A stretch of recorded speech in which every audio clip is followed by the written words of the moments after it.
A flickering holo screen buzzed to life, casting blue light over Callan's cluttered desk. The tiny, windowless room felt his nose had been frostbitten for the better part of a century. The acrid stench of burnt circuitry mixed with what he was pretty sure was the residue of someone's last regurgitated meal. "Welcome back to the land of the living, Commander," chimed Hallie Pritchard, the ship's communications officer and Kincaid's personal pain in the ass. Her voice was as grating as ever, which meant some things hadn't changed despite the ship's apparent nose-dive into the seventh circle of hell. "Glad to be here, Hallie," Kincaid rasped, his voice sounding like sandpaper against rusted metal. "Though the stench of burnt popcorn and fierce sweat wasn't quite what I imagined waking up to," Hallie snorted, a sound that once upon a time he might have found endearing. "Well, the Aegis isn't exactly a five-star resort. More like a death trap with a fondness for bad smells." The lights flickered, a not-so-subtle reminder of the Aegis' current status, a once mighty colony ship now reduced to a floating scrapyard. Kincaid stumbled out of his cryopod, nearly tripping over his own feet.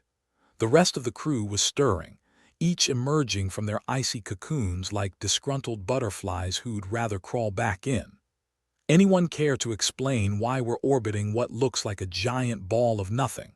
asked Dr. Samuel Connors, the ship's medic and the most perpetually unimpressed man Kincaid had ever met. His penchant for sarcasm was only outmatched by his bedside manner, which was akin to being treated by a slightly irritated crocodile. "That dock is a rogue planet," Kincaid replied, glancing at the viewing screen, "and I'm pretty sure it wasn't on our itinerary." "Must have made a wrong turn at Alpha Centauri," Hallie quipped. "Or maybe the autopilot just decided it wanted a vacation," replied Connors dryly.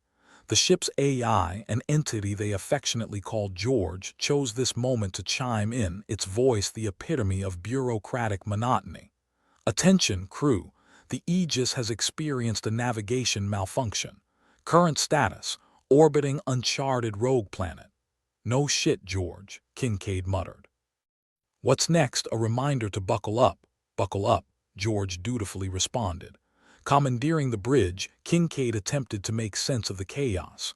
Lights blinked erratically, monitors displayed gibberish, and the once high-tech interface now seemed about as useful as a toaster in a bathtub. "Anyone else feeling like a side character in a disaster movie?" Hallie asked, not really expecting an answer. "I always preferred comedies," Connors said, fiddling with a console that sparked and fizzed like it was auditioning for a pyrotechnics show. "Feels like we're stuck in the punchline," Kincaid grimaced, slapping the side of a monitor. "And speaking of jokes, who wants to bet on the odds of alien stowaways?"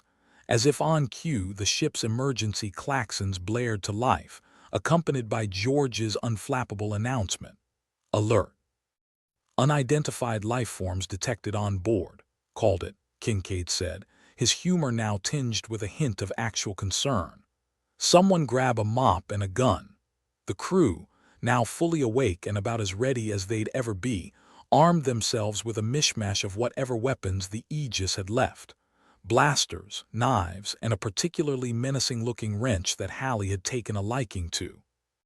"Hope these aliens are allergic to sarcasm," Connors said, brandishing a blaster with all the enthusiasm of a man about to do his taxes. "If not, we're screwed," Kincaid replied, checking his own blaster for charge. "Let's give him a warm human welcome." The corridors of the Aegis, once pristine and gleaming, now resembled the aftermath of a particularly rowdy frat party. Panels hung askew, wires dangled like drunken snakes, and the floors were littered with debris. The first alien they encountered was, to put it mildly, not what they expected. It looked like a cross between a giant cockroach and a disgruntled accountant, its beady eyes glowering over a mouth that seemed permanently downturned. "Lovely," Hallie said, raising her wrench. "I was just thinking I needed a new pet." "See if it does any tricks," Kincaid suggested, as the alien screeched and lunged forward. The ensuing scuffle was less of a battle and more of an awkward dance. The alien flailed its limbs, knocking over more panels and narrowly missing Hallie's head. Connors shrugged and fired his blaster, the shot singeing the creature's exoskeleton and causing it to retreat with a shriek that could probably shatter glass. "Well, that's one way to make friends," Connors said, as the alien scuttled away, leaving a trail of slime that would have made a slug blush. "Don't think it's the type to exchange friendship bracelets," Kincaid said, wiping alien goo off his boot. "George, any more surprises?" "Lifeform count 6, George responded with all the enthusiasm of a funeral director. "Great," Kincaid muttered. "We've got a damn family reunion on board. Let's hope they brought snacks." The crew split, each taking different corridors, the ship's layout a labyrinth of confusion and potential death. Hallie and Connors moved toward the cargo bay, where George claimed more aliens were nesting. Kincaid took the maintenance shaft, his path lit by the flickering emergency lights, which seemed to enjoy turning off at the most inconvenient moments. "This place would give a haunted house a run for its money," he muttered, crawling through the cramped space. The ship groaned, metal and machinery complaining like an old man with a bad back. Kincaid reached the end of the shaft, kicking open the hatch with all the grace of a bull in a china shop. What he saw made him wish for the good old days of cryosleep. Two more aliens, these resembling oversized lobsters with attitudes to match, were rummaging through the maintenance supplies, making a mess that would have given Kincaid's mother a heart attack. "Hey," he shouted, raising his blaster. "I don't care if you're here for the intergalactic buffet." "This isn't self-serve." The aliens turned, pincers snapping in a way that suggested they'd gotten the aggressive part of the human-alien interaction manual down pat. Kincaid fired, the blaster's charge lighting up the dim compartment like a Christmas tree on caffeine. One alien dropped, its shell smoking as it twitched its last. The other decided diplomacy was the better part of valor and skittered away, leaving Kincaid with a mess and a blistering headache. "You'd think they'd at least leave us a note," he grumbled, wiping his brow. "Or a Yelp review." Linking up with the rest of the crew, Kincaid found Hallie and Connors had been busy. Two more aliens lay sprawled in the cargo bay, their carapaces charred and their dignity, if they'd had any, thoroughly trampled. "Looks like the welcome committee did its job," Hallie said, leaning on her wrench. "We're gonna need a bigger spray bottle," Connors muttered. "And a hell of a lot more air freshener," Kincaid replied. "George, status report. Unidentified lifeforms remaining too." "Well," Kincaid said, turning to his crew with a grim smile, "looks like we've got a couple more party crashers to deal with." "Can't wait," Hallie replied, sarcasm dripping from her words like venom. "This day just keeps getting better," Connors snorted. "Let's get this over with then." "Got a feeling we're just getting started." As they moved through the dim corridors, a sense of camaraderie settled over the crew, a shared acknowledgement that if they were going to survive this mess, they'd have to rely on each other and their gallows humor. "Hey, Kincaid," Hallie called as they rounded a corner. "Ever think about taking a vacation from all this?" "Every damn day," Kincaid replied, shaking his head. "But something tells me the beaches on this rogue planet could use a little more sun." The crew chuckled, the sound echoing through the ship as they prepared to face whatever other surprises the universe might throw at them. Because if there was one thing the crew of the Aegis knew, it was that surviving was just the start of the fun. "Power's out, aliens are in, and we're orbiting a giant rock with no personality," Kincaid announced, trying to rally what little optimism he had left. He aimed for inspiring leader, but it came out more like a disgruntled tour guide who just realized the bus had no wheels. "Sounds like a normal Tuesday," Hallie said, thumping the wrench against her palm with enough enthusiasm to suggest she was contemplating a career change to gladiator. "George, how's the ship looking?" Kincaid asked, as they made their way back to the bridge, stepping over cables and the occasional piece of alien detritus. "Current status: operational with compromised systems. Power fluctuations detected. Secondary systems offline. Would you like a more detailed report?" George's monotony was almost comforting in the chaos.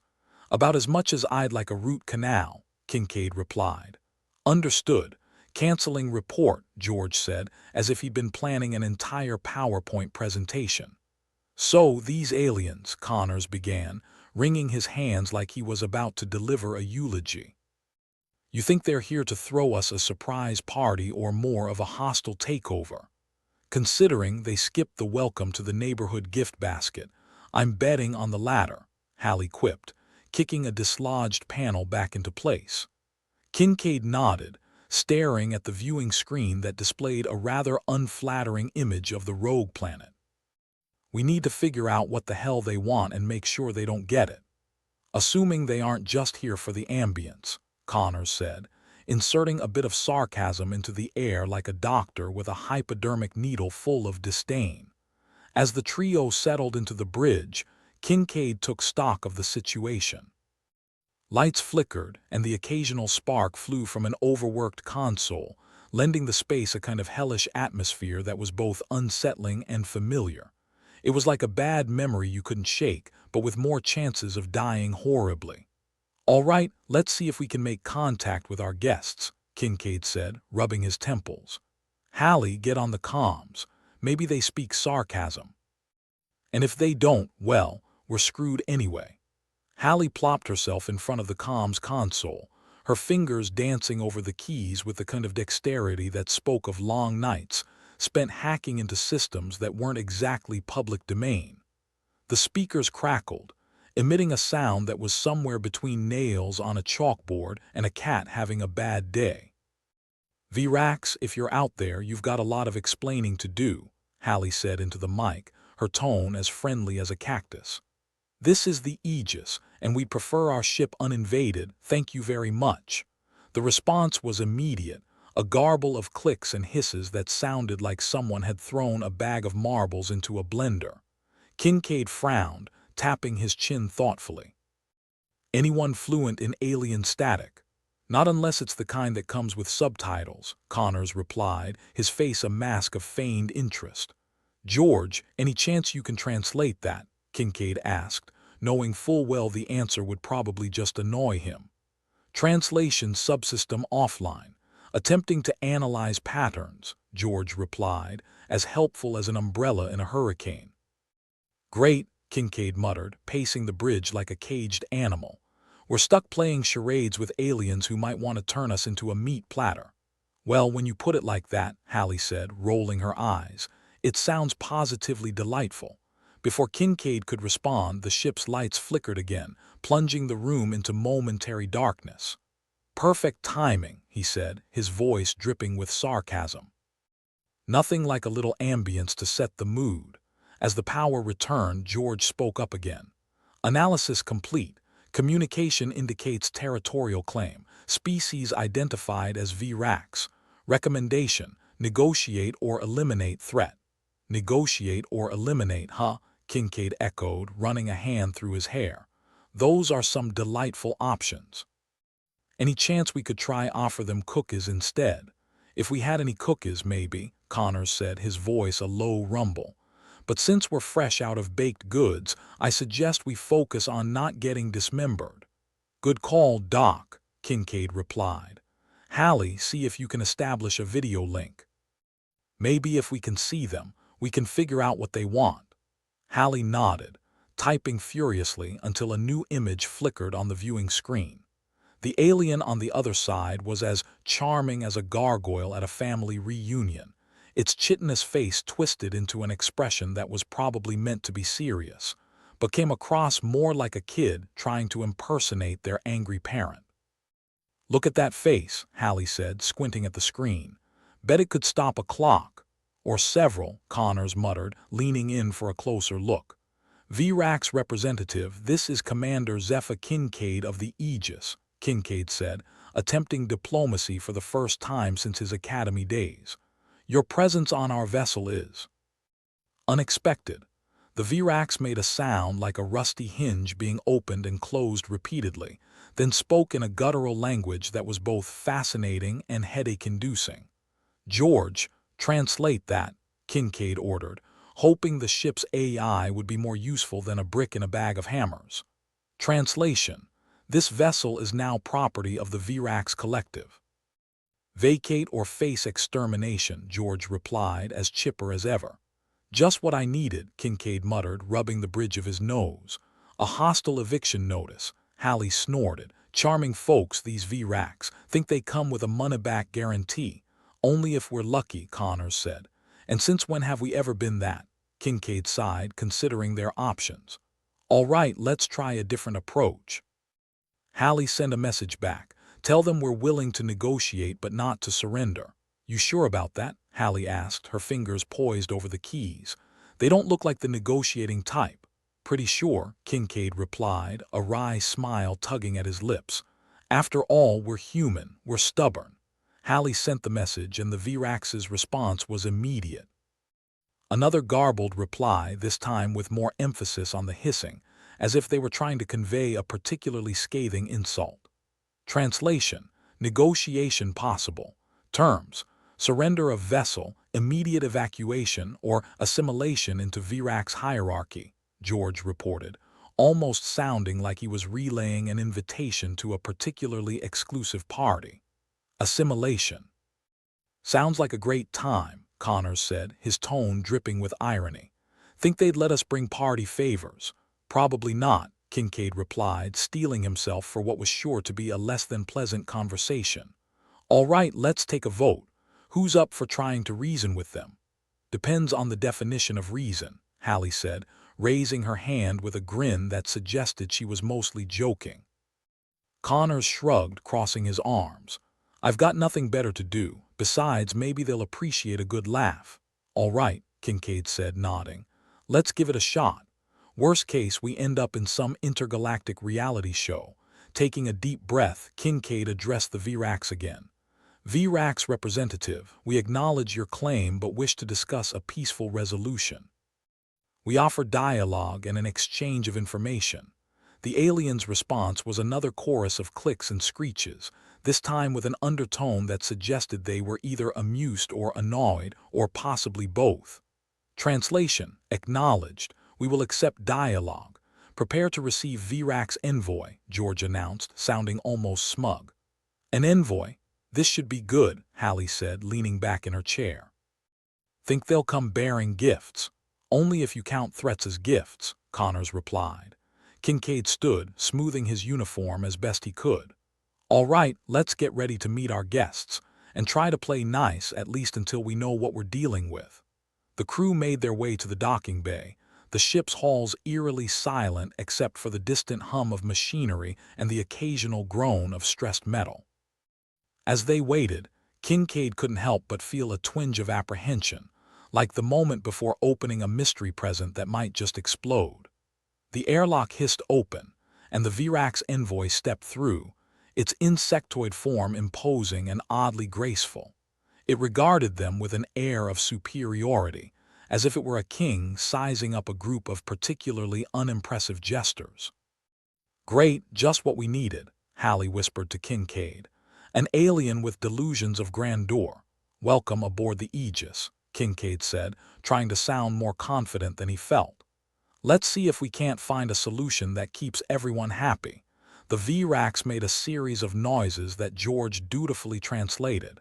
We are here to negotiate terms. We require control of this vessel and all relevant data. Control, huh? Kincaid replied, crossing his arms. And what do we get in return? A pat on the back and a thanks for all the fish. Humans may remain as part of the Virax collective. Ensure survival, George translated, the words lacking any real comfort. Join you, huh? Hallie said, her voice dripping with skepticism. Would we get matching uniforms too? The Virax envoy clicked a response, its expression inscrutable. Uniforms not required. Integration ensures stability. Kincaid sighed, shooting a glance at his crew. Look, we're open to talking, but surrendering our ship isn't on the table. We need something more palatable. The Virax emitted a noise that might have been laughter if aliens did such a thing. Alternative, provide information on human technology. Assist Virax efforts. Assist how exactly? Connors asked, his eyes narrowing. As tech support or test subjects, cooperation will be rewarded, George translated, leaving the rest ominously vague. Great talk, Kincaid said, feeling the situation slipping through his fingers like sand. Let's take a break, yeah. We need to confer amongst ourselves. The Virax envoy nodded, their movements strangely fluid for something that looked like it had crawled out of a nightmare. Human time to consider. We await response. With that, the envoy retreated, leaving Kincaid and his crew to mull over their not-so-stellar options. So, Kincaid said, rubbing his hands together, any brilliant ideas? Not unless you count running and screaming as a plan, Hallie said, biting her lip. Connor's sighed, sitting heavily on a nearby crate. We're in a tight spot, no doubt, but maybe there's a way to give them something without losing everything. Like a compromise, Kincaid asked, tilting his head. Exactly, Connors said. We give them enough to keep them off our backs, but we hold onto the ship and our lives. Nice theory, Hallie said, crossing her arms, but how do we sell it? Kincaid nodded slowly, contemplating the possibilities. We need leverage, something they want that we can afford to lose. The crew sat in contemplative silence, the weight of their predicament hanging over them like a particularly moody storm cloud. They would have to be smart and, more importantly, just desperate enough to make it work. One thing's for sure, Kincaid said, breaking the silence. We're not going down without a fight, even if it means bluffing our way through. Here's to hoping they fall for it, Hallie said, raising an imaginary glass.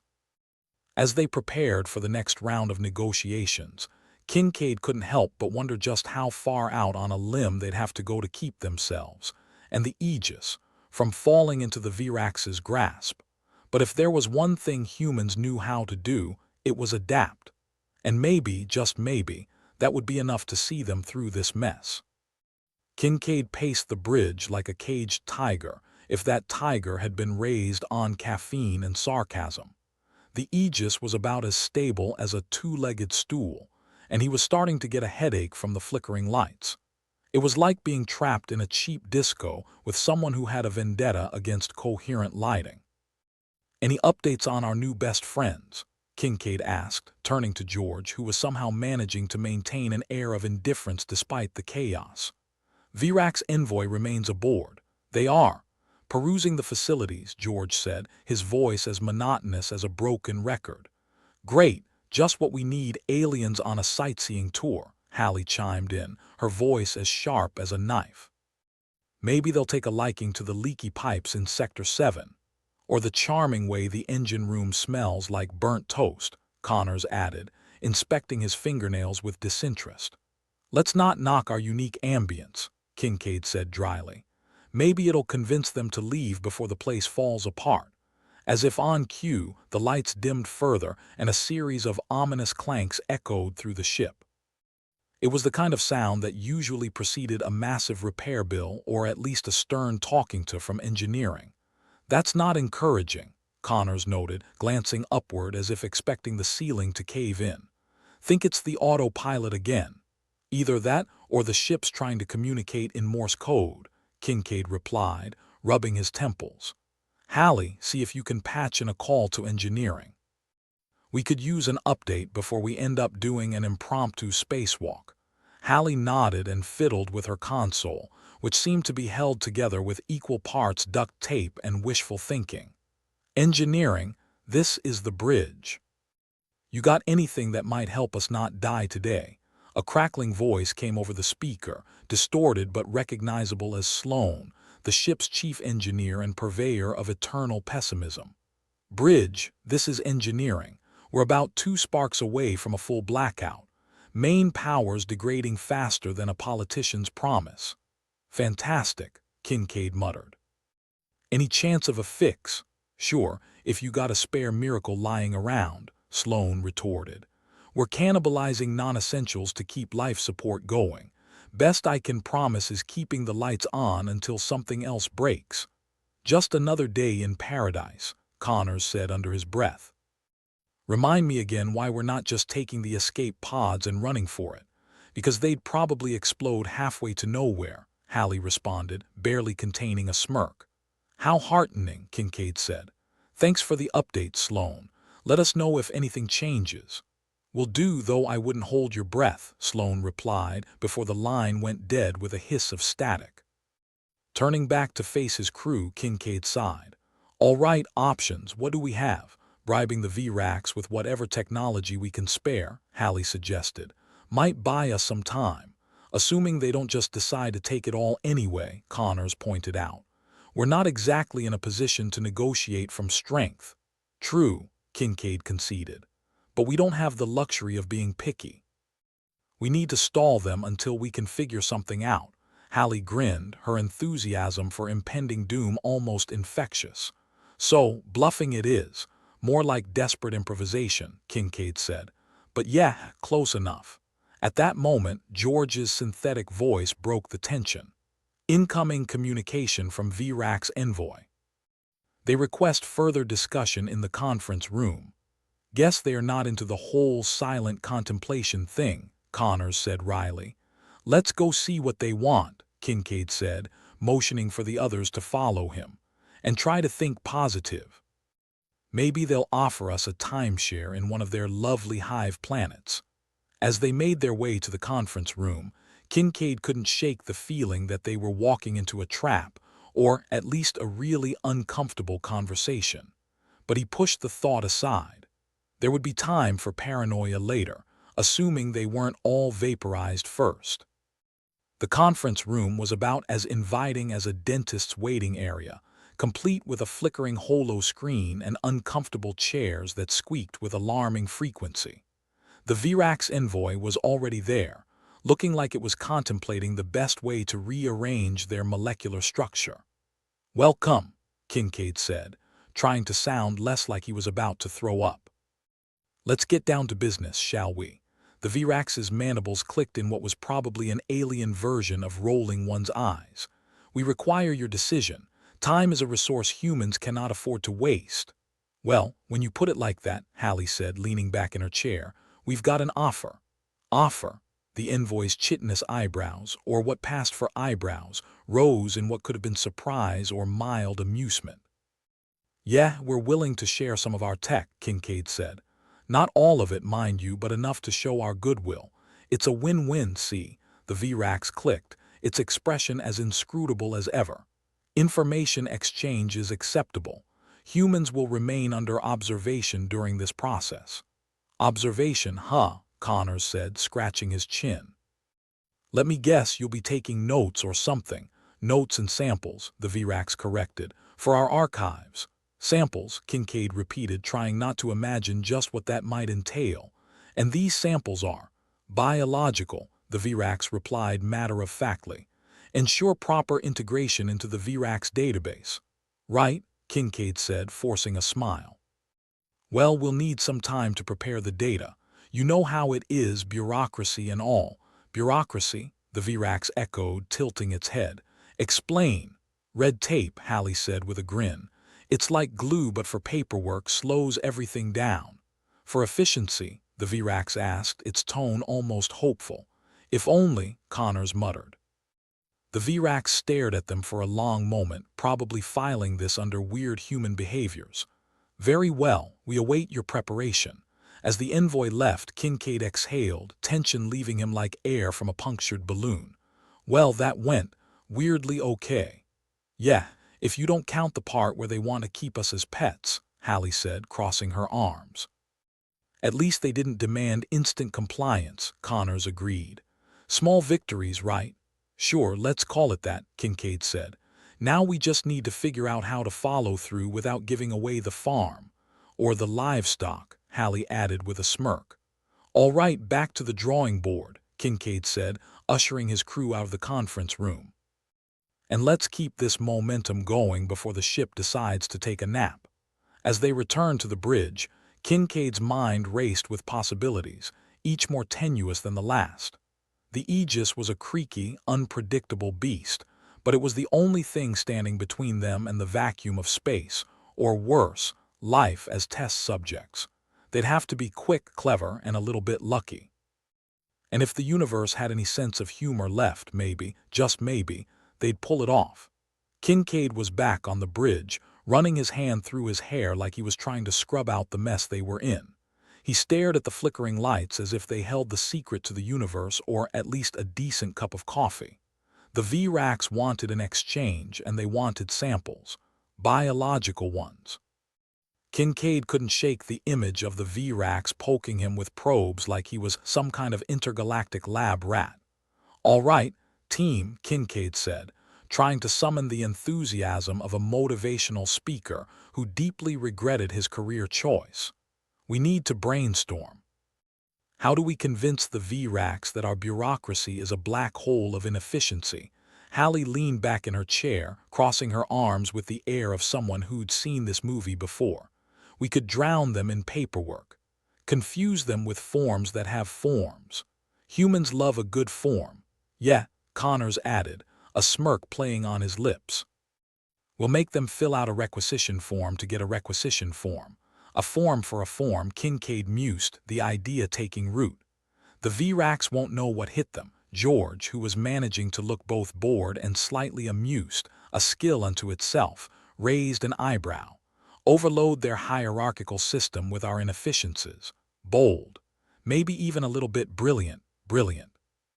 Or crazy enough to get us all vaporized," Hallie countered, but she didn't sound like she was entirely against the idea. More like she was skeptical in that way a person is when they know they are about to go along with something stupid. "Look," Kincaid said, "the V-Racks operate on strict protocols. What if we use our good old-fashioned human bureaucracy to muck up their system? You know, like a monkey wrench in the works, more like a wrench made of red tape," Connors quipped. "I like it. Let's make the V-Racks regret ever thinking they could out-bureaucrat us. So we drown them in pointless procedures and delays," Hallie said, nodding slowly. "I bet they'll love waiting for processing. We've got to make it look convincing," George pointed out. "They can't think it's a sham." "Leave that to me," Hallie grinned. "I'm practically a professional at making simple things complicated, and I'll draft up some suitably unintelligible documents," Connors offered. "My handwriting's bad enough to challenge the Rosetta Stone." Kincaid felt a glimmer of hope, a rare commodity aboard the Aegis. If he squinted, he could almost see a way out of this mess. "All right, let's get to work. We're going to turn our inefficiency into a weapon." "Ready to put on a show?" Hallie gave a mock salute. "Ready and willing, Commander." George, still the picture of indifference, simply nodded as if this ludicrous plan was just another Wednesday. "Connors, you get started on the bureaucratic nightmare. Hallie, prepare the communications. George, keep an eye on those power fluctuations. Last thing we need is the lights going out mid-bluff." As they dispersed to their tasks, Kincaid couldn't help but feel they were walking a tightrope over a pit of vipers. Then again, when wasn't that the case? Life on the Aegis was nothing if not perilously entertaining. With the crew busy at their stations, Kincaid turned his attention back to the V-Racks envoy, who was undoubtedly waiting with the kind of patient malice only an alien could muster. The plan had to work, or the next communication would be a lot less friendly. A few hours later, the bridge was a flurry of activity, papers and screens cluttered with the finest bureaucratic gibberish humanity could muster.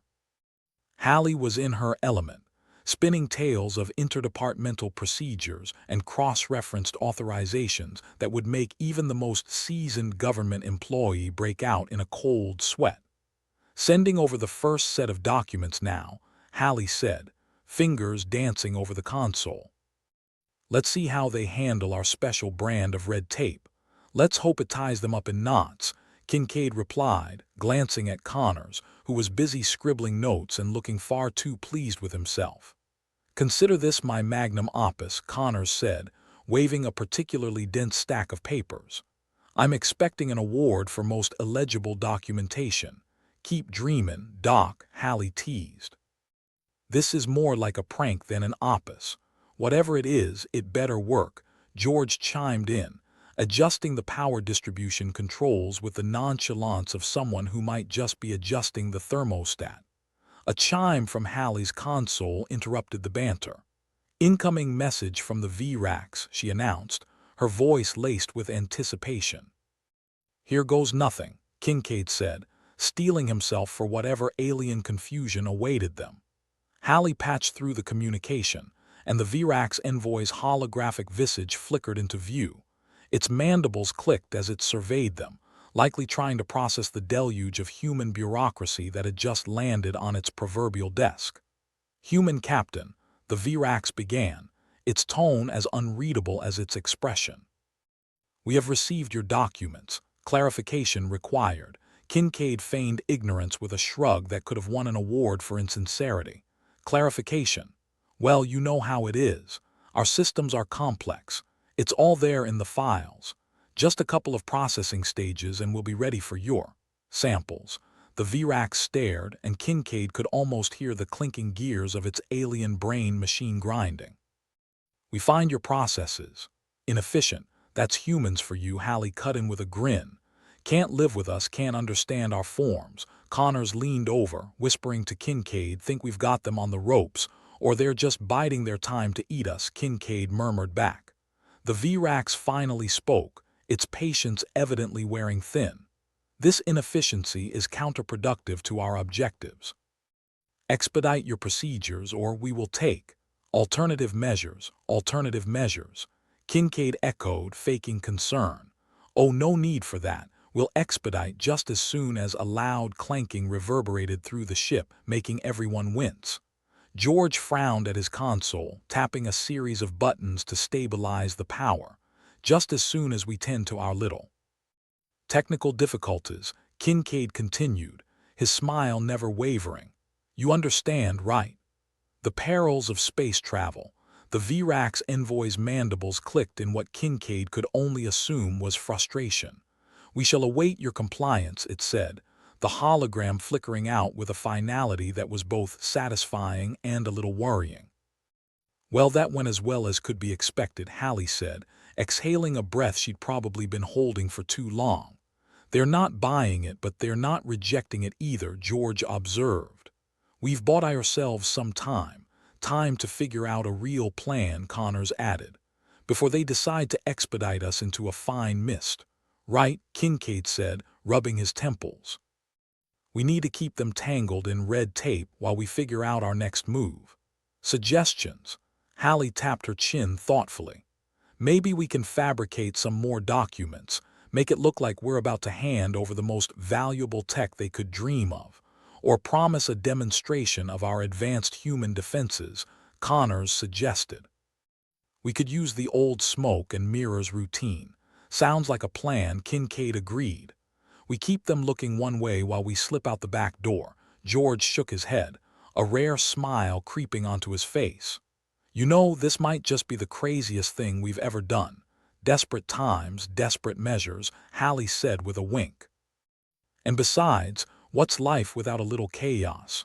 Their plan set, the crew dove back into the madness, concocting a fresh batch of documents that would make even the most hardened bureaucrat weep.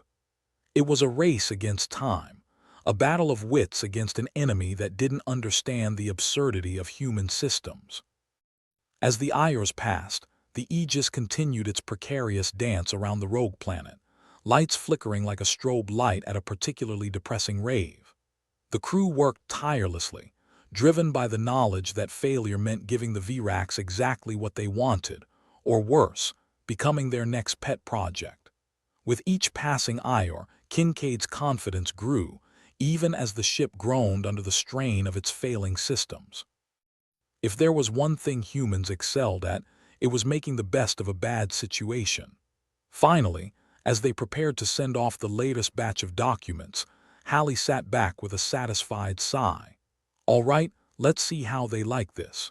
She initiated the transmission, and the crew waited in tense silence, the weight of their gamble hanging over them like an anvil on a fraying rope. Minutes stretched into an eternity before the Virax envoy's hologram reappeared, its mandibles clicking in a rhythm that might have been irritation.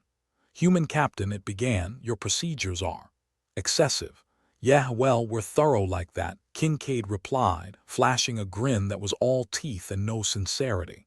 "We wouldn't want to leave anything to chance." The Virax appeared to consider this, its many eyes narrowing slightly. "Our patience is not infinite." Expedite your compliance. Failure to do so will result in consequences. Consequences, Hallie echoed dryly. Always with the consequences. Relax, Kincaid said, his voice smooth as glass. We'll have everything ready soon. Just a few more steps in the process. The VRAX envoy's hologram flickered, as though the alien itself was struggling to maintain its composure.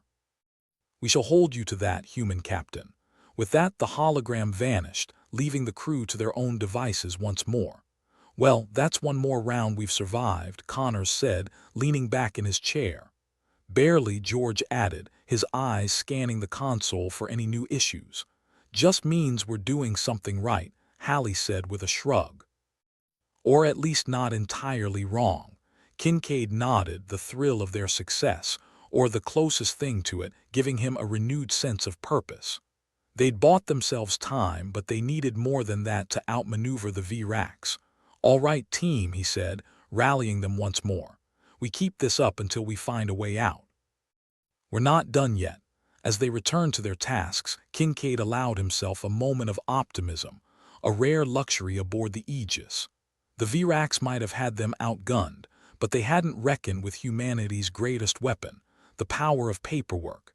If ever there was a time for hope, however faint, it was now. The Aegis shuddered, its groans echoing through the corridors like a dying whale with a sore throat. Kincaid brushed off a light shower of sparks from the overhead wiring, grimacing as he watched another panel blink out on the bridge. All right, team, looks like the ship's decided to express its opinion on our plan, he muttered, slapping the intercom with a grim satisfaction. Sloan, how's the engine room looking? Or is it more of a sauna these days? Sloan's voice crackled through the speaker, dripping pessimism like molasses. If by sauna you mean a fire hazard with delusions of grandeur, then yeah, it's a sauna. I've got systems failing faster than a cheap holo novel plot, comforting, Kincaid replied. Just keep us from exploding until we've finished dealing with the VRAX, all right. No promises, Sloan shot back, like a man who'd long since accepted his tragic fate. Kincaid turned his attention back to the bridge, where the crew was trying to herd the ship's technology into some semblance of obedience. George was hunched over the console, fiddling with a set of controls that seemed to take more pleasure in failing than functioning. Any chance we can get those power fluctuations under control? Kincaid asked, keeping his voice light despite the tension. George shrugged, his expression one of bemused resignation. If by control you mean they're only slightly less chaotic than our love lives, then sure. Otherwise, we're dancing on the edge of a blackout. Fantastic, Kincaid said dryly. How's the bureaucratic bombardment going, Hallie? Hallie's fingers flew over her console, her voice a studied monotone as she crafted yet another piece of red tape. We're sending them so many forms, they'll think they're being audited by the entire galaxy, which is exactly what we want, Connors added, a smirk on his face as he added his own artistic flourishes to their document dump. Death by paperwork. A chime interrupted their barely controlled chaos, signaling an incoming message. Hallie's face tightened, her expression a mix of anticipation and dread. It's the VRAX, she whispered, a hint of trepidation in her voice. Kincaid nodded, steeling himself. All right, let's see how they're handling the mountain of nonsense we've sent their way. The holographic form of the VRAX envoy flickered into existence, its alien features unreadable and cold. Kincaid straightened, adopting the facade of a man who had everything under control, even if the universe begged to differ. Human Captain, the VRAX began, its tone sharp enough to cut Durasteel. Your subterfuge has been detected. Kincaid's heart skipped a beat, but his expression remained infuriatingly bland. Subterfuge, he echoed, feigning confusion like a master thespian. We're just following standard procedures. Your deception is futile, the VRAX continued, its eyes narrowing with something akin to irritation. You will cease your delaying tactics immediately, or we will take control of your vessel. Take control. Kincaid repeated, his mind racing. Now hold on. There's no need to get hasty, but the VRAX wasn't listening. The hologram flickered out, leaving an ominous silence in its wake. "Looks like our bluff's been called," Hallie said, her voice tight. "What do we do now, O fearless leader?" Kincaid opened his mouth to respond, but any words of reassurance he might have offered were drowned out by the sudden, jarring lurch of the ship. The lights flickered madly, casting frantic shadows across the bridge. "George, what the hell's happening?" Kincaid barked, gripping the edge of his console for balance. "They're overriding our systems," George replied grimly, his fingers flying over the controls in a desperate attempt to regain some semblance of control. "We're being locked out, shit," Kincaid muttered, running a hand through his hair. "Everyone, brace yourselves. We're in for a rough ride." The ship shuddered again, and the distant hum of unauthorized engines engaging echoed ominously through the halls. Sloane's voice crackled over the intercom, a lifeline in the chaos. "We've got VRAX signatures all over the main systems. They're trying to shut us down. Can you stop them?" Kincaid demanded, knowing full well the futility of the question. "Do I look like a miracle worker?" Sloane shot back, his sarcasm a thin veneer over genuine concern. "I'll try, but don't expect a miracle." The ship's descent into chaos continued unabated, systems failing like dominoes knocked over by an unruly child. Kincaid felt the sting of desperation clawing at the edges of his resolve, but he shoved it aside with practiced ease. Now was not the time for doubt. "Options," he called out, eyes flicking over his beleaguered crew. "We could surrender," George suggested, his tone a dry, rueful lament. "They might show mercy." Hallie snorted, her expression fierce. "And pigs might fly. The VRAX aren't exactly known for their benevolence." "Then we fight," Connors said, his voice steady and calm in the storm. "We lock down what we can and make it as hard as possible for them to take us out." Kincaid nodded, feeling a flicker of grim determination ignite in his chest. "All right, then. Let's make this the most annoying hijacking in history." He turned to Hallie, urgency in his gaze. "Can we scramble communication signals at least? Make it harder for them to coordinate." Hallie's fingers danced over the console, her expression one of fierce concentration. "I can throw up some interference, but it won't last forever." "Do it," Kincaid said. "Buy us some time." She nodded, her fingers a blur as she set to work. The ship's systems groaned in protest, but the faint hum of scrambled signals began to pulse through the air. "Sloane, sabotage what you can without blowing us all to hell," Kincaid ordered, hoping the engineers' natural pessimism would work in their favor. "Way ahead of you," Sloane replied, his voice crackling with static. "I'll make sure they regret picking our rust bucket.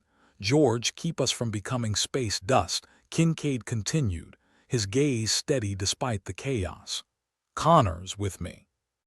We're securing the armory." The medic rose from his seat, a grim smile on his face. "You know, I always wanted to go down swinging." "Let's make sure it doesn't come to that," Kincaid replied, clapping him on the shoulder before leading the way out of the bridge. The corridors of the Aegis were a dizzying dance of chaos and disorder, but the crew moved with purpose, driven by the specter of defeat. As they reached the armory, Kincaid's eyes swept over the meager collection of weaponry with a critical eye. "Not exactly the arsenal of legends, but it'll have to do." Connors chuckled, grabbing a pulse rifle and checking its charge. "Never thought I'd miss the days when I was just patching up hangovers." "Life's full of surprises," Kincaid said, slinging a rifle over his shoulder. "Let's make sure we're ready for whatever comes next." With their preparations made, and a plan if it could be called that, in motion, Kincaid and Connors made their way back towards the bridge, the weight of their circumstances pressing down on them like a leaden cloak. They arrived to find Hallie and George locked in a tense dance with the ship's systems, trying to outmaneuver the VRAX's control. The lights above flickered like the world's most depressing disco, casting the scene in a surreal glow. "We've got interference up, but it's only a matter of time," Hallie said, her voice tight with concentration. "Then we make sure that time counts," Kincaid replied, setting his rifle within easy reach and taking his place at the helm. George glanced up, his expression a study in grim determination. "Last chance to turn back, you know. Not my style," Kincaid said, his eyes fixed on the console. "Let's see if we can make this ship dance." The Virax might have had their claws in the Aegis, but Kincaid was damned if he'd let them take it without a fight. The ship was more than just metal and wires. It was home, and it was worth the battle. As the minutes stretched into an eternity, the crew worked in silence, each focused on their tasks with a precision born of necessity. The Virax's hold on the ship was a choking grip, but the crew fought back with every ounce of stubbornness they possessed. And slowly, incrementally, the tide began to turn. Systems flickered back to life, even as others faltered, the ship's spirit undimmed by the onslaught. "Looks like we're making some headway," George said, a note of hope threading through his voice. "Don't jinx it," Hallie replied, though a smile teased at the corners of her mouth. "We'll need more than luck to see this through," Connors added, his gaze steady and sure. Kincaid nodded, feeling the weight of their struggle give way to a fierce, stubborn hope. They might be outmatched, but they weren't out yet. Not by a long shot. "All right, team," he said, his voice ringing out over the bridge. "Let's show these Virax bastards what it means to mess with humans." With renewed determination, they threw themselves back into the fray, each minute bringing them closer to a victory they refused to let slip from their grasp. It was a desperate gamble, but in space, as in life, sometimes that was all you had. And sometimes, just sometimes, it was enough.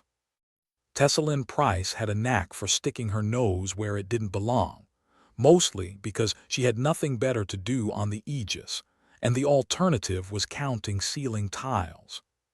She'd been sort of the ship's unofficial investigator of weirdness, a title she gave herself one afternoon when the gravity went out, and she floated into a room labeled "Do Not Enter." There, she accidentally uncovered George's stash of vintage erotica magazines. She figured if she could find that, surely she could find something useful now. With the ship teetering on the edge of becoming a Virax plaything, Tess was reminding herself of that bit of optimism as she sifted through digital debris on a terminal. The Virax may have locked them out of most systems, but they'd been sloppy, leaving behind a trail of documents in their wake, likely thinking the humans too busy saving their own necks to bother reading. Tess squinted at the screen, her eyes flicking over the alien glyphs with the fervor of someone who'd spent way too many Saturday nights playing interstellar escape room games. And there it was, a peculiar document with a Virax seal that looked like a bureaucrat's fever dream. "Well, hello there," she muttered, her fingers dancing over the console. The document was dense, like trying to read a phone book printed in Klingon, but Tessalyn was in her element. She had a knack for languages and a love for puzzles that made her perfect for this sort of work. Hours spent locked in her room watching alien soap operas to hone her skills were finally paying off. "Tess, you in here?" Commander Zephyr Kincaid appeared at the doorway, his face a mask of exhaustion and determination. "We're about 2 hiccups away from being completely screwed. You got anything?" Tess grinned, that wild-eyed look she always got when she was onto something flaring brightly. "Oh, you're gonna love this, boss." The Virax's obsession with protocol might just be their Achilles heel. Kincaid raised an eyebrow, stepping into the cramped space Tessalyn had claimed. "Achilles what now?" "It means they are sticklers for rules. Every little regulation has to be followed to the letter. If we can find even a minor inconsistency or loophole, we could use it against them." Kincaid's interest peaked, a flicker of hope breaking through the grimness of the day. "So, we're gonna drown them in their own red tape." "Exactly," Tess nodded, her fingers flying over the console. "It's like fighting a bureaucratic dragon with its own tail." Kincaid chuckled, the sound more breath than voice but genuine nonetheless. "Let's hope their love of rules outweighs their appetite for taking over ships. Keep digging, Tess. We need all the ammo we can get." As Kincaid returned to the bridge, Tess dove back into the data. Each line of text was another piece of the puzzle, and she was determined to make it fit. There was something oddly comforting about the predictability of Virax bureaucracy. It had a rhythm, a cadence. For creatures so consumed by conquest, they were almost charming in their monotonous obsession with regulation. Meanwhile, back on the bridge, Connors was trying to maintain some semblance of sanity. "So, we're relying on the alien equivalent of a tax code to save us?" he asked, disbelief laced through his words. "Seems like it," George replied, his eyes still glued to his console. "I've heard of fighting fire with fire, but fighting bureaucracy with bureaucracy, that's a new one. Just our luck we'd end up against the universe's most anal-retentive aliens," Hallie chimed in, not looking up from her work. "If they spend as much time on effective invasion strategies as they do on their paperwork, we'd be toast." "Good thing they didn't then," Kincaid said, rejoining the fray. "The Virax might be good at a lot of things, but thinking outside the box doesn't seem to be one of them." The ship shook again, another salvo in the Virax's attempts to disable them. But this time Kincaid wasn't as worried. They had a sliver of hope, a tiny crack in the Virax's armor they could exploit. "Sloan, how's the sabotage going?" Kincaid asked, tapping the intercom. Like trying to knit a sweater with spaghetti, Sloan's voice crackled over the line. "I've got a few surprises rigged, but we're one wrong move away from a very permanent vacation. Do what you can." "We've got another angle working, thanks to Tess. Bureaucratic warfare, if you can believe it." "I'll hold onto my hat then," Sloan replied dryly. "And my skepticism." Back in her corner, Tessalin was making headway. The document's labyrinthine structure began to unravel under her scrutiny. She found clauses and subsections that made less sense than a quantum physics lecture at a toddler's birthday party. Her breakthrough came when she stumbled upon a clause about biological sample protection. According to the document, any biological entities on board, read, the crew, had protections under Virax protocol. Something about maintaining ecosystem diversity. Bureaucratic nonsense to the rescue. Tessalin practically leapt out of her seat, sprinting back to the bridge with the fervor of a convert who'd just seen the face of their deity in a grilled cheese sandwich. "Guys, I've got it," she exclaimed, bursting onto the bridge and startling the rest of the crew. "Got what?" Kincaid asked, looking up from his console, where he'd been attempting to keep the ship from falling apart with nothing more than hope and duct tape. Tessalin was nearly vibrating with excitement.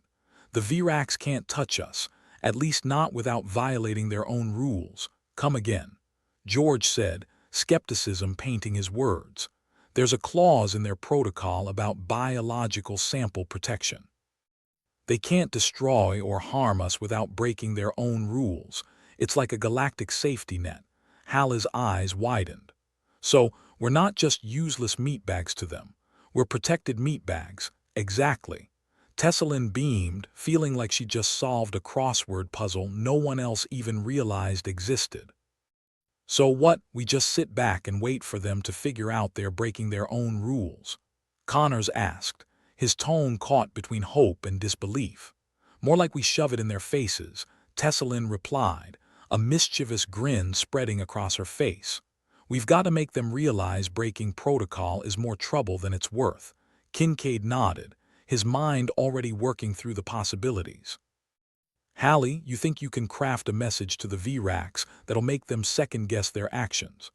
Emphasize the legal consequences and all that jazz."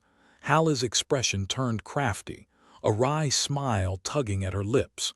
"Oh, I can make it sound like they'll be drowning in forms and inquiries if they mess with us.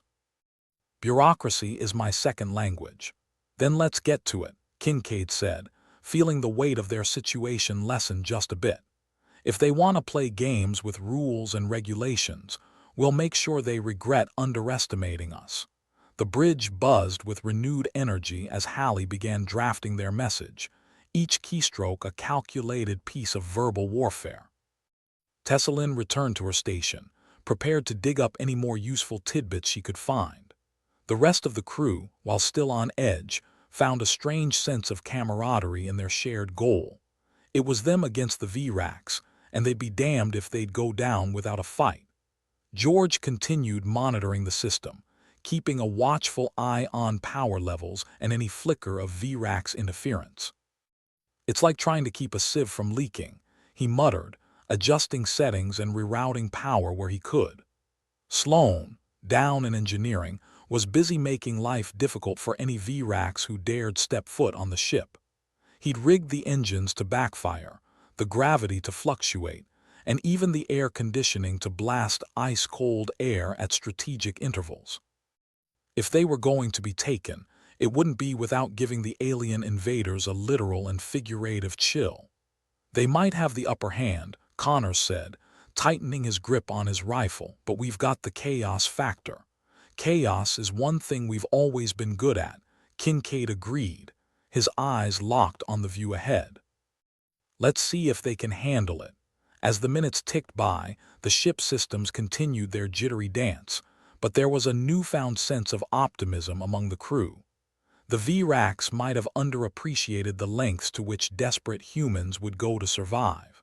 They thought they were dealing with a fractured crew and a broken ship, but they were wrong. Hallie's fingers paused over the console, a final flourish marking the end of her message. Ready to send this bombshell, do it, Kincaid said, a grim smile on his lips. With a final tap, Hallie sent the message, a digital middle finger wrapped up in polite alien jargon. It was a shot in the dark, but it was the best they had. The minutes stretched, each filled with the quiet hum of tension and anticipation. The crew held their breath, waiting for the VRAC's response, knowing it could make or break their situation. The intercom crackled to life, and the familiar, clipped tones of the VRAC's envoy filled the bridge once more. Human Captain, you have cited a breach in protocol. This matter will require re-evaluation. Kincaid couldn't help but smirk. He'd seen politicians in corporate suits bend over backward for a loophole. It seemed the VRACs weren't any different. Re-evaluation, huh? Connors said, a chuckle escaping his lips. Didn't think we'd ever see the day. Just goes to show, George added, you can never underestimate the power of paperwork. As the line went silent, the crew allowed themselves a moment of relief, the weight of their predicament lifting slightly.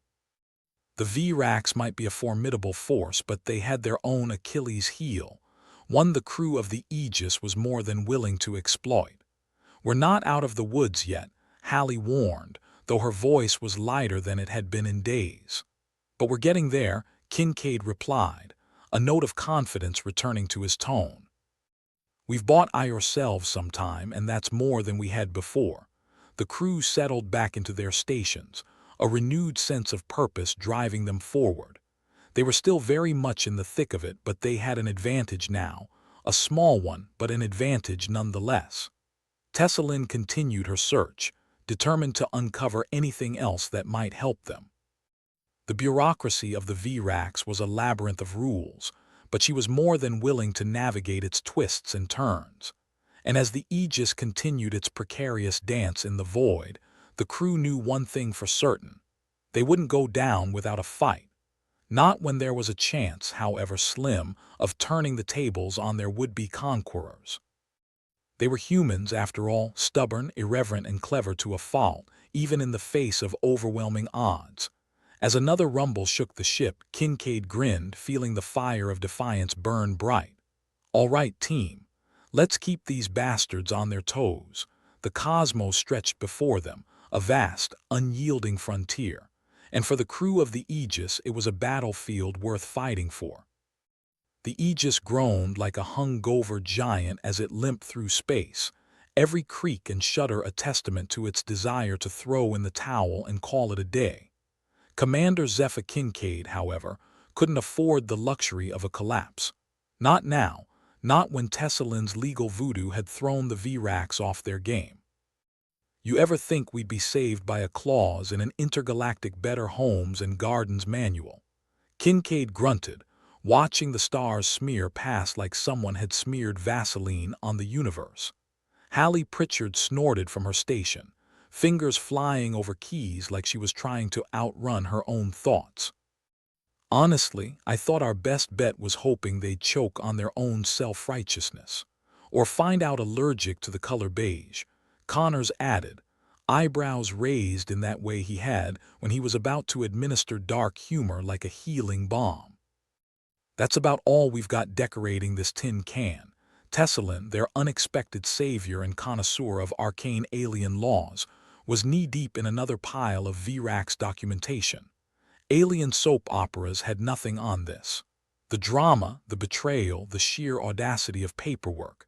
It was a whole other level of masochism. Found another one, she announced, waving a worn data tablet like it was a winning lottery ticket. Subsection 32, paragraph 9.2. They are not allowed to engage in hostile actions without a 3-day grace period for environmental reassessment, so we can delay their plans with red tape.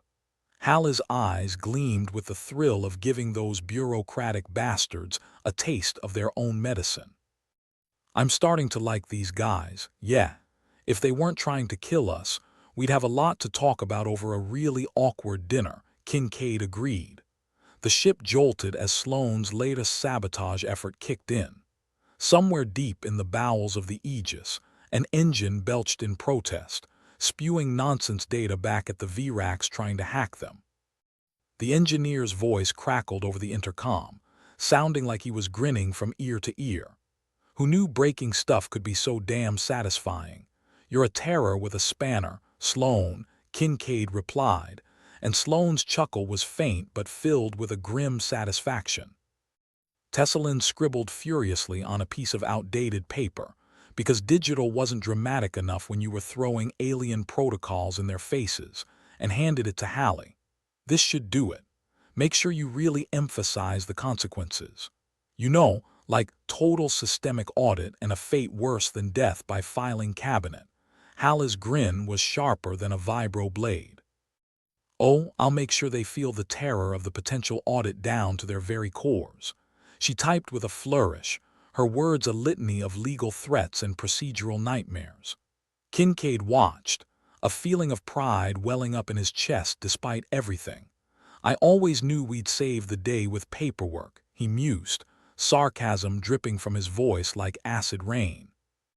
Better than the alternative, Connors said, gesturing vaguely to the void beyond the viewports. Which is, you know, getting vaporized. Vaporization is bad for my complexion. George piped up from his station, eyes still glued to his console like a moth to a particularly boring flame. He was the guy you went to for a pulse on the ship's vitals, even if he was more interested in a stash of vintage erotica magazines than interstellar crises. Hallie sent their bureaucratic bombshell to the VRAX, the digital equivalent of a courtroom drama, where the humans played the unexpected ace in this cosmic poker game. And now we wait. The minutes ticked by, each second stretched thin by the tension hanging in the air. If they had nails left, they'd have been bitten down to stubs. If they had nerve endings that hadn't already been fried by stress, they'd have been fraying. The intercom flared to life once more, the VRAX envoy's voice a model of clipped frustration. Human Captain, your documentation has been received. Our governance is involved in reassessment, read. They are stuck in the mother of all meetings, Connors chuckled, a sound that was more a bark of disbelief. Ah, the universe's great equalizer. The meeting, Kincaid agreed, a wolfish grin splitting his face. I didn't think we'd ever find something as universally hated. As they waited for the VRAX to untangle themselves from their own red tape, Kincaid looked around at his crew. A ragtag bunch, each more flawed than the next, but resourceful enough to turn an alien invasion into a bureaucratic nightmare. Not bad for a day's work.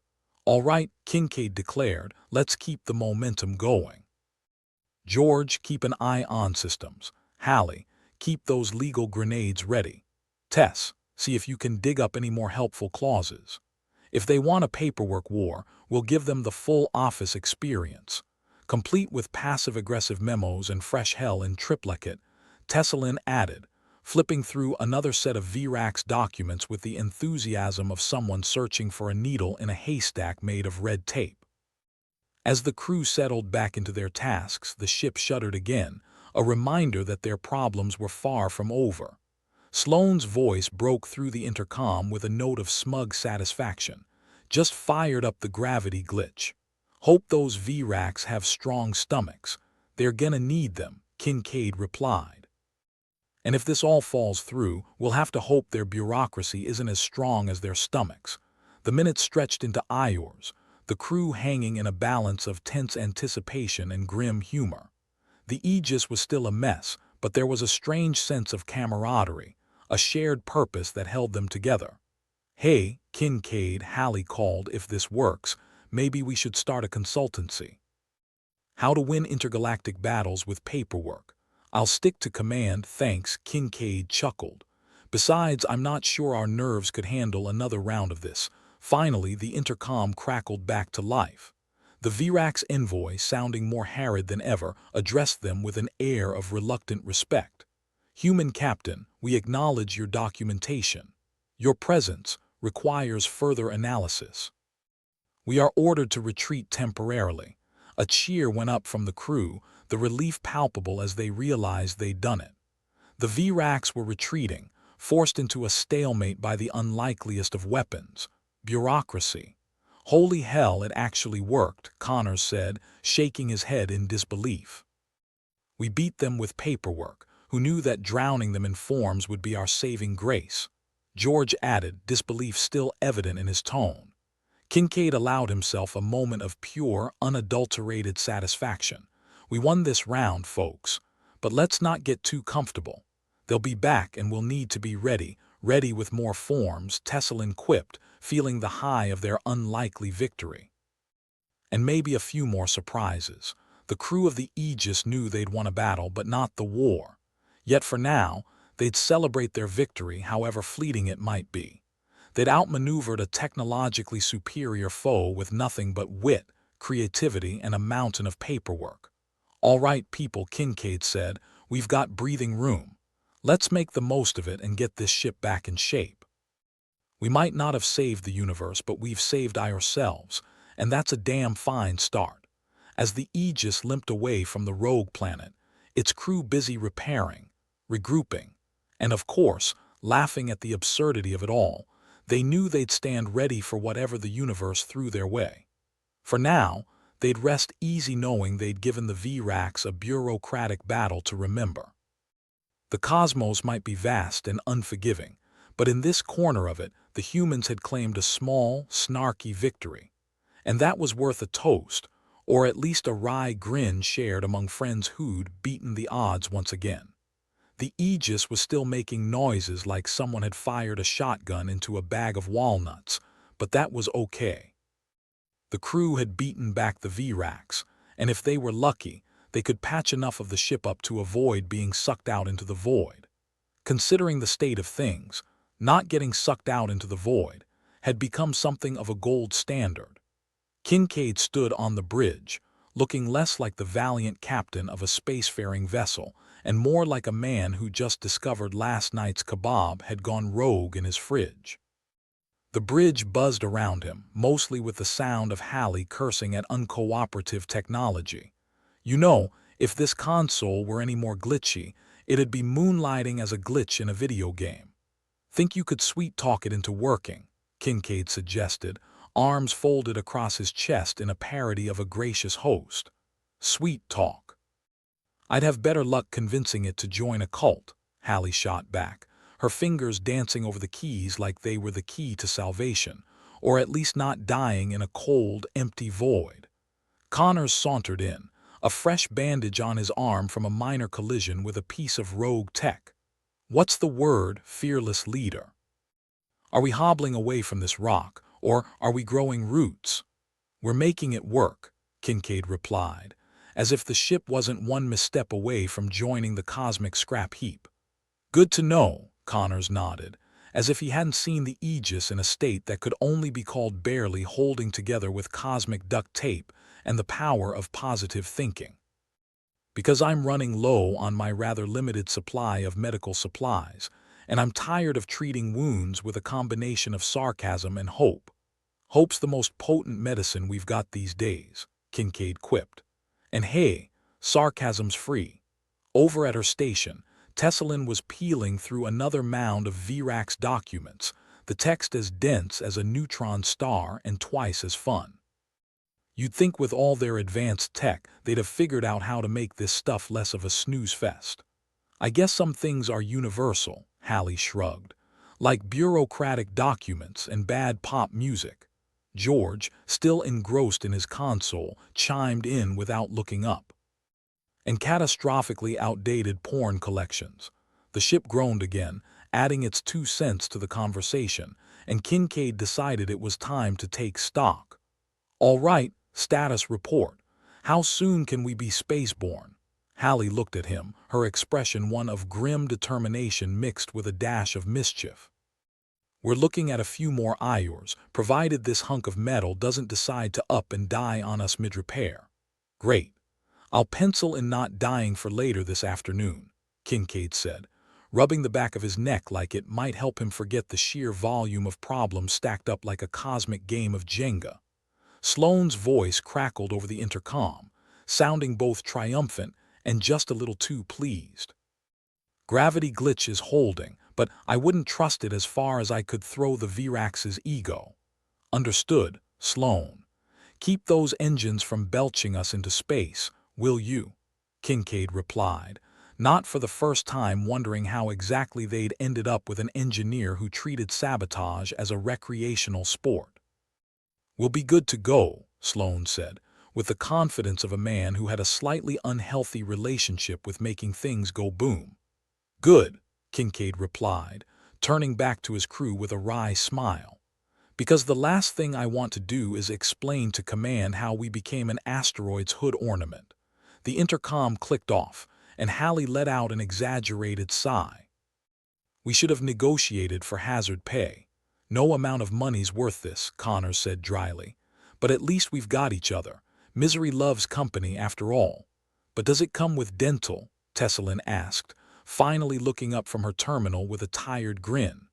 Only if you count pulling your own teeth with pliers, Connors replied, his dark humor a familiar balm. With grim determination and a sprinkling of humor, the crew of the Aegis set to work. George, mumbling something about parts and systems, wandered off to ensure the ship's vitals were at least pretending to cooperate. Hallie kept at the console, her fingers dancing like a pianist at the height of a particularly chaotic concerto. The others busied themselves with repairs, each in their own little bubble of frantic activity. As the hours dragged on, a sense of camaraderie filled the air, tinged with the kind of hope that comes from realizing you've cheated death once more. Even the ship seemed to settle, its protestations turning into a resigned hum as the crew coaxed it back into something resembling operational status. All right, Kincaid called, wiping a smudge of grease from his brow and standing back to admire the patchwork of repairs. We've got to get off this rock. The crew gathered on the bridge, a motley collection of survivors held together by duct tape, luck, and a shared sense of humor darker than the void outside. Tessalin, data tablet in hand, stood next to Hallie, who still had a determined glint in her eyes. We've got enough juice to break orbit, Hallie reported, though I'd keep an eye out for any more Virax surprises. They're like space herpes. Just when you think they're gone, they pop back up. Charming as always, Hallie, Connors deadpanned. But I'll take that over getting vaporized any day. Kincaid nodded, his expression a blend of determination and that ever-present hint of sarcasm. All right, folks, let's get this show on the road. As the Aegis powered up, the ship seemed to sigh with relief. It wasn't the most graceful departure in the universe, but it was a departure all the same. The engines thrummed and the rogue planet shrank in the viewport. Kincaid took a deep breath. Here's to leaving our problems behind. Yeah, because we definitely won't find any more out there, Hallie added, her voice dripping with irony. Tessalin shot her a wry smile. Maybe we'll stumble across a planet made entirely of chocolate or something equally unlikely. Only if we get really, really unlucky, George said, finally tearing his eyes from his console to join in the banter. And if we do, Connors said, raising an imaginary glass, here's to hoping the chocolate's dark. Just like the universe. As laughter filled the bridge, the Aegis moved away from the planet, leaving their recent escapades behind. The crew had won a small victory, and in the grand scheme of things, that was enough. They'd live to fight another day, armed with humor, paperwork, and a healthy dose of irreverence. Kincaid leaned back in his chair, feeling a strange sense of peace. It wouldn't last, of course. Nothing ever did, but it was enough for now. All right, folks, let's see what the universe throws at us next. Probably more VRACs, Hallie said, rolling her eyes. Or something worse.